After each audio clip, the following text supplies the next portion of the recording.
আমরা পরীক্ষা দিলেই ফেল করি, আর ফেল করবো না কেন? কারণ আমরা তো পড়ার সময় পাই না। 365 দিনে 1 বছর, এর মধ্যে 52 দিন শুধু শুক্রবার, আর এই 52 দিন বাদ দিলে থাকে কত? 313 দিন। এর মধ্যে শীতকাল, গ্রীষ্মকাল, বর্ষাকাল বাবদ ছুটি রয়েছে 50 দিন, আর এই 50 দিন বাদ দিলে থাকে কত? 263 দিন। এর মধ্যে আমরা প্রতিদিন 8 ঘন্টা করে যদি ঘুমাই তাহলে 122 দিন চলে যায়, তাহলে থাকে কত? 140 দিন।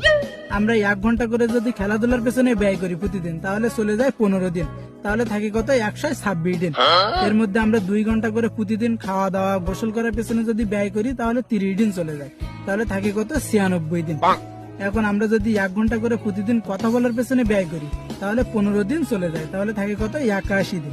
এর মধ্যে আমরা শুধু বছরে পরীক্ষা দেই 35 দিন, তাহলে থাকে কত? 35 দিন বাদ দিলে থাকে 46 দিন। আবার এর মধ্যে বছরে ঈদ আছে, বিভিন্ন উৎসব আছে, কনসার্ট আছে, ই বাবদ 40 দিন চলে যায়, তাহলে থাকে কত? মাত্র 6 দিন। এখন আমরা বছরে কমপক্ষে অসুস্থ থাকি 3 দিন, আর এই 3 দিন যদি বাদ দেয় তাহলে থাকে কত? মাত্র 3 দিন। এখন আমরা বছরে কমপক্ষে 2 দিন তো ঘুরতে যাব, আর 2 দিন ঘুরতে গেলে কত থাকে? মাত্র 1 দিন।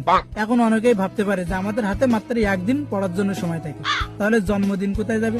আমরা তো জন্মদিন পালন করবো, এই জন্মদিন পালন করতে গিয়ে 1 দিন চলে যায়, মানে আমাদের হাতে